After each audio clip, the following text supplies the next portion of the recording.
ሸይእን ኢላ አኒካህ ያውና ከሚስቶቻችሁ ጋር ከግንኙነት ውጭ ሁሉን ነገር ማድረግ ትችላላችሁ አሉ። በሀይድ ጊዜ፣ በወር አበባ ጊዜ መሳም ይችላል፣ ማቀፍ ይችላል፣ ማጫወት ይችላል። ደሙ ያለው ብልት ላይ እስከሆነ ድረስ ግንኙነት እንዳታደርግ አላህ። ከግንኙነት ውጭ ግን ሰውየው ለምንድን ነው ያችን ሴት የሚያገላት? ጭራሽ እንዳውም በወር አበባ ጊዜ ነው ሊያጽናናት የሚገባው እኮ ባል። የዛን ጊዜ ህመም አለባት። ያንን ሊጋራት ይገባል፣ ሊያቅፋት ይገባል። ነቢያችን ሰለላሁ ዐለይሂ ወሰለም የወር አበባ ደም ላይ ሆነው ታፋቸው ላይ የተኙና ፍቅራቸውን ይገልጹላቸው ነበር። ይሄን በክፉ ያነሱታል ሰባኪዎቻቸው። እዚያው ላይ ያሉ ነቢ ሰለላሁ ዐለይሂ ወሰለም ቁርአን ሁላ ወርዶላቸዋል። ሴት ልጅን ምን ያክል ማጽናናት እንዳለበት ባል ነቢ ሰለላሁ ዐለይሂ ወሰለም ለማሳየት ያደረጉት ነገር ነው። የወር አበባ ላይ ሆና ታፋ ላይ ቁጭ ብለው ነቢ ሰለላሁ ዐለይሂ ወሰለም ያጫውታታል፣ ያወራታል። ይወቻል አይደል? ምን ያክል ባል ለሚስቱ በህመሟ ጊዜ ሊጋራት እንደሚገባ ነቢ ሰለላሁ ዐለይሂ ወሰለም በተግባር እያሳዩ ነበር። በዚያው ላይ ያሉ ጭራሽ የአላህ ሱብሓነሁ ወተዓላ ክብር ተገለጸ። ምን አደረገ? የቁርአንን አንቀጽ አወረደላቸው። ይህ ለእናታችን አይሻ ትልቅ ክብር ነው። በዐይድ ላይ ሁና ብትሆንም ራሱ እርኩስ እንዳልሆነች የአምላክ ቃል በነቢ ሰለላሁ ዐለይሂ ወሰለም ላይ ይወርድ ነበር። ቦታቸው አይደለ? ይህ እናታችን እንዳውም ይህ ሴቶችን የሚያወድስ ነገር ነው። እስልምና ለመተቸት የሚያነሳቸው ጥቅሶች ብያ ነገርኳቸው እንዳለ እስልምናን የሚያወድስ ነገር ነው። ሁሉም ትችቶቻቸውን ክርስቲያን ሰባኪዎች በተለይ ይዛቸዋቸው እዚህ ብትመጡ እናንተ ለመተቸት በምታነሷቸው ጥቅሶች ውስጥ ስለ እስልምና ውበት ገልጸን ነው የምናሳያቸው። የምሬ ነው። እሺ ሊወራ ጥያቄሽን መቀጠል ትችላለሽ። ቀጥሎች ሰግጄ መጣ ኢንሻአላህ። ሰላም አለይኩም። ወአለይኩም ሰላም ወረሕመቱላሂ ወበረካቱህ። እሺ ሌላ ጥያቄ አለሽ? ጨርሰሻል? አንድ ጥያቄ አለኝ። አንድ ጥያቄ ልጨምር። እሺ ቀጥል። ሱራ 2 ቁጥር 230 ይሁን አካባቢ ነው። ከባሏ ለሶስተኛ ጊዜ የተፋታች ሴት የመጀመሪያ ባሏን መልሳ ማግባት የምትችለው ሌላ ወንድ አግብታ ከፈታች ብቻ ነው የሚለው እና ይሄ ነገር እንዴት ነው? ፈኢን ጠለቀሃ ፈላ ተሒሉ ለሁ ሚን በዕዱ ሐታ ተንኪሐ ዘውጀን ገይረህ ይላል። እንግዲህ በእስልምና ኒካህ ሶስት ነው። ሶስት እድል ሰጥቷቸዋል አላህ ሱብሓነሁ ወተዓላ። አንድ ጊዜ አብረው እየኖሩ ከፈታት ሁለተኛ የመለስ እድል አለው። ከዚያ ከፈታት ሶስተኛ ሶስት ኒካህ አላቸው። ሶስቱን ከጨረሰ በኋላ ግን አራተኛ የሚባል የለም። ሶስቱ ጊዜ ፈቶ ከጨረሰ خلاص እንደማይተዋወቁ ነው የሚሆኑት። ኢንሻአላህ አይደለ? ከዛን ጊዜ በኋላ ግን የመጋባት እድል አላቸው ወይ ከተባለ ምናልባት እሷ ሌላ ባል አግብታ ከተፈታች የዛኔ እንደ አዲስ መጋባት ይችላሉ። ይሄን ለማድረግ ግን ብላ ከሌላ ሰው ጋር ሄዳ ተጋብቼ ወደ አንተ ልመለስ አይቻልም። ይሄን አይደለም አንቀጹ እየተናገረ ያለው። ኢንሻአላህ አይደለ? ለመመላለስ ቢባል ሂሳብ ቀርቷል። በቃ አለቀ። መመላለስ የሚባለው ሶስቱ ኒካህ እስካለ ድረስ ነው። የዛኔ ከዚያ በኋላ ከዚህ ጋር ባሌ ጋር ለመመላለስ ብላ ሄዳ ሌላ ሰው ጋር ትገናኝ የሚል ትዕዛዝ በፍጹም የለው። እንደዛ የሚል የለው። ኢንሻአላህ አይደለ?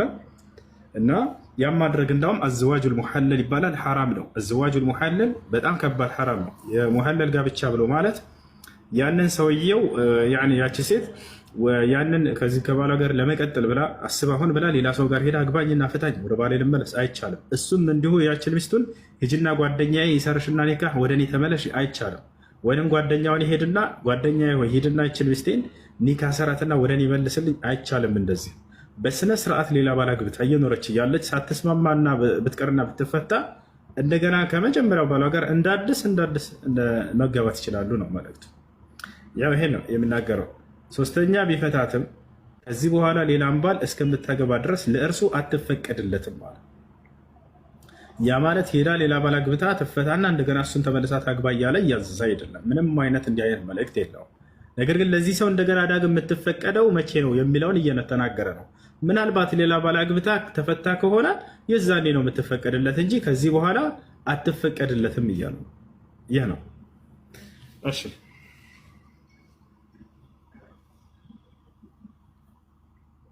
አመሰግናለሁ። ይሄ ከራሴ ነው። አንድ ጥያቄ መጨረሻ ጥያቄ ነው፣ የራሴ ጥያቄ ነው እና አንድ ሰው እስልምና ላይ ሆኖ ኃጢአት ቢሰራ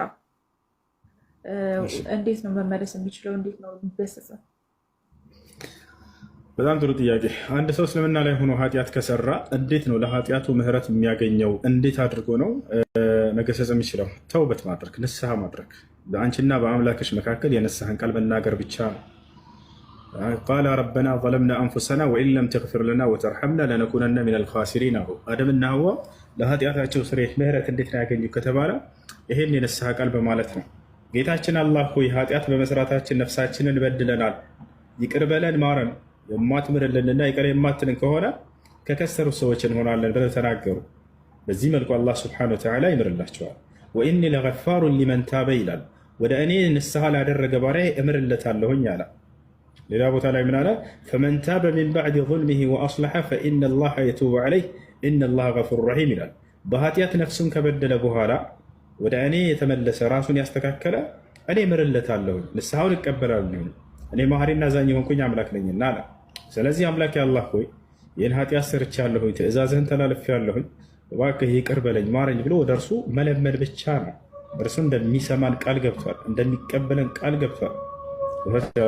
ወኢዛ ሰአለከ ዒባዲ ዐኒ ፈኢኒ ቀሪብ ኡጂቡ ደዕወተ ዳዒ ኢዛ ደዓን ፈልየስተጂቡ ሊ ወሊዩእሚኑ ቢ ለዐለሁም የርሹዱን ይላል።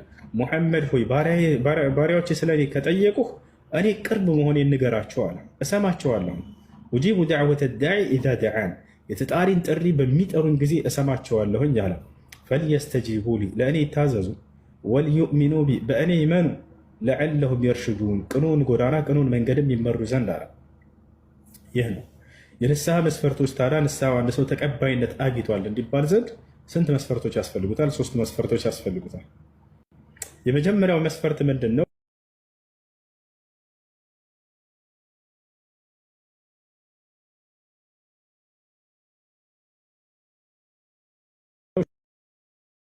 ሹሩጡ ተውባ የንስሐ መስፈርቶች የመጀመሪያው ምንድን ነው?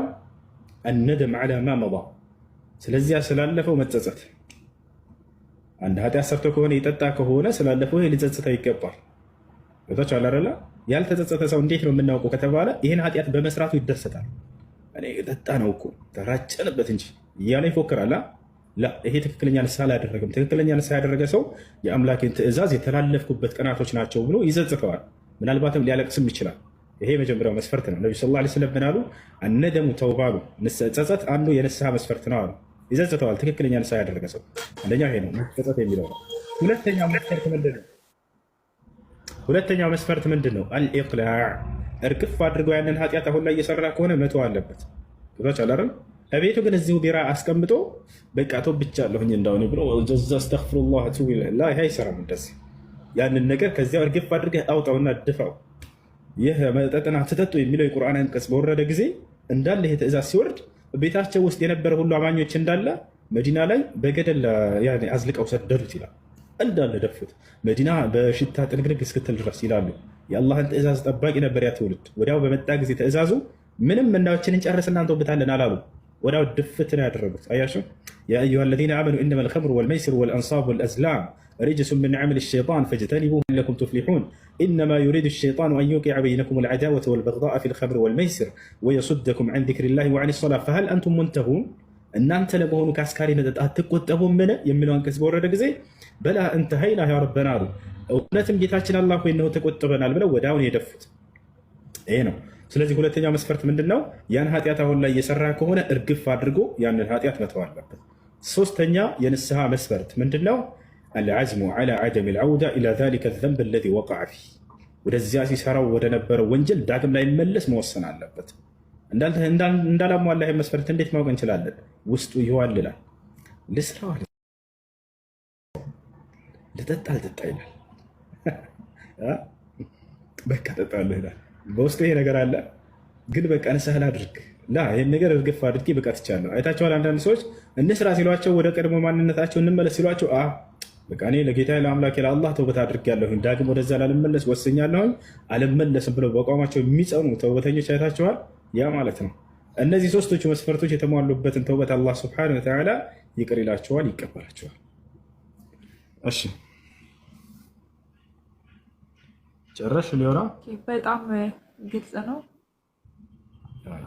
አመሰግናለሁ። በጣም የያዝኳችሁም ሰዎች እጅግ በጣም ይቅርታ አድርጉልኝ። አመሰግናለሁ። እሺ السلام عليكم ورحمة الله وبركاته. وعليكم السلام ورحمة الله وبركاته. ከጥያቄ ከሻዎች ቤት ነበር ያለሁት እና ላቀም መጀመሪያ ሲገባ ማለት ነው ሻዓ መሆናቸውን ቀድሞ ሲጾሙ ነው ያወቅኩት ማለት ነው። ጁሙዓ ዕለት ማለት ነው እነሱ ከኛ ቀድመው ነው እና እናንተ የምጾሙት እንደዚህ ነው ምናምን እና የኛ ደግሞ ዛሬ ነው አለችኝ እና አላወቅኩም በሰዓቱ ሲገባ ማለት ነው። የት ሀገር ናችሁ? ኩዌት። ኩዌቶች ከሳውዲ አረቢያ ጋር እኩል ነው ሰዓታቸው? ሳኡዲት ናት እሷ የሳኡዲ ናት ባሏ ብቻ እዚህ ነው ኩዌት ነው። እሺ እህት ሳውዲ አረቢያ ጋር እኩል ከሆነ እሷን ተከትላችሁ ትጾማላችሁ። እኩል ነው መጾም ከሳውዲ ጋር ያዥ የዛሬው ማለት ነው። እና ሻዓ አይደሉም ያኔ ናቸው ያልሽው እነዚህ ሻዓዎች ናቸው አልሽ አይደለ? ስለዚህ እነሱ እኩል ከሆነ ከሳውዲ አረቢያ ጋር ጾም አንቺ እነሱን ታያቸው እነሱን ተከትዬ መጾም አለብኝ ማለት ነው። ማንን ናልከኝ ሰማከም ሳውዲ አረቢያ ጋር ሰዓት እኩል ነው አይደለ? ከሱ ጋር ከነሱ ጋር እኩል ሰዓት እስከሆነ ድረስ በሳውዲ አረቢያ የተወሰነ ነው፣ ትንሽ ልዩነት የለው እኮ። በሳውዲ አረቢያ ተከትለች ለምሳኛ ነገር ከሳውዲ አረቢያ ጋር ተከትለች እህታችን አብሬ መኖር ችግር የለብኝም። አዲ አብረሽ መኖር ደግሞ አብሬ ብቀመጥ ችግር የለውም። ሌላ ቦታ ከቻልሽ ቀይር፣ እሺ። ካልቻልሽ ግን ችግር የለውም። የሚሰሩት የአምልኮ ስርዓቶች ማገዝ አትችይም፣ አይፈቀድም። እሱ ነው። እሺ እንሳኩም ጃ ጸጋው ይበዛል። ሰላም ላንተ ይሁን። ሰላም አለይኩም። ጸጋና ሰላም በጃ ላይ ይስፈን። የጌታ ሰው ጌታ የባረከው በጸጋው የሚኖር ምግብ ሳትበላ በጸጋው እስካሁን ቆየክ። ጃ የመጀመሪያ ጾምሽ ነው አይደለ? እንዴት ነው? አራባም ተደብቃል በላም እንዳትዋሽ። ወላሂ አራበኝም፣ ግን ማታ እንቅልፌን አልተኛም ነበረ። በጣም ደከመ ወላሂ። ኦርቶዶክስ እኮ እያለሁ ኩዳዴ ምን ሁሉም አይቀረኝም ነበር። ጾም ነበረ ወጥሬ ቆርቤ ምናምን ነው አስቀድሼ እዚህ የደረስኩት። የጌታ መንፈስ ያደረበት ነው ታስታውቃለህ። ወላሂ ግን ደስ ይላል በጣም። በቃ የሆነ መዓት ነገር ከላይ ላይ እያወለኩ እያወጣሁ ነው ይመስለኝ። የሆነ ከላይ ላይ የሆነ ነገር እያራገፍኩ ነው የሚመስለኝ። የሆነ በጣም ጥሩ ነገር የሆነ እንዴት ልበልክ በረከት የሆነ ነገር ይዞ የሚመጣ ይመስላል። እና ደግሞ ደስ የሚለው ዛሬ መስጊድ ሄድኩኝ። መስጊድ ሁለተኛ ቀኔ ነው ዛሬ ሲሄድ እና በቃ ደስ ይላሉ ሰዎች። ማሻአላ ደስ ይላል። ከዛ በኋላ ድንገት እንዳይተናኮሉኝ ብዬ ቅርብ ጊዜ ነው የሰለምኩት። ለዛ ነው ምናምን ብዬ እንትን አልኳቸው። በቃ ደስ አለ። በጣም ደስ የሚል ፍቅር ሰጡኝ። ሁሌ ናሺ ምናምን ነገር አለኝ። እሺ አልኳቸው። እዛ ሰገርኩኝ። ደስ ይላል በጣም ወላሂ። ማሻአላ።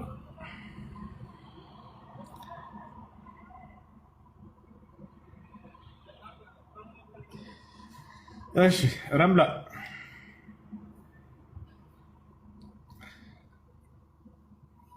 ሊዮራ ሌላ ምን ጥያቄ ቀረሽ?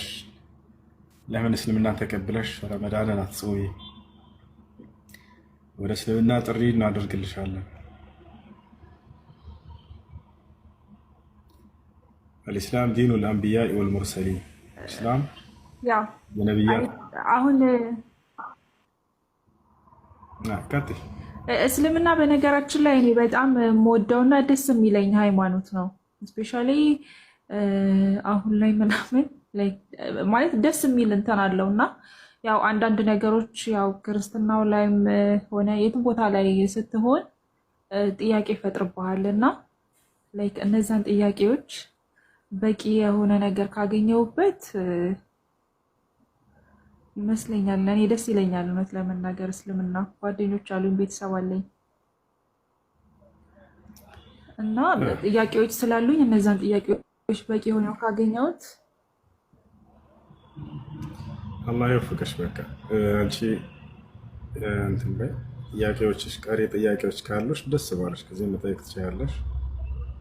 አንቺ ውስጥሽ በሚወስንበት ጊዜ መጥተሽ እንትን ትያለሽ። አላህ ለዚያ ይወፍቅሽ። እኛም ዱዓ እናደርግልሻለን። እሺ፣ በጣም ነው እሱም ማመሰግነው። እግዚአብሔር ያክብርልኝ። ቴንኪው። ሰላሙን እመጣለሁ። እሺ፣ መልካም ጊዜ ነሽ። ሰላም አለይኩም። ወዐለይኩም ሰላም ወረሕመቱላሂ ወበረካቱህ።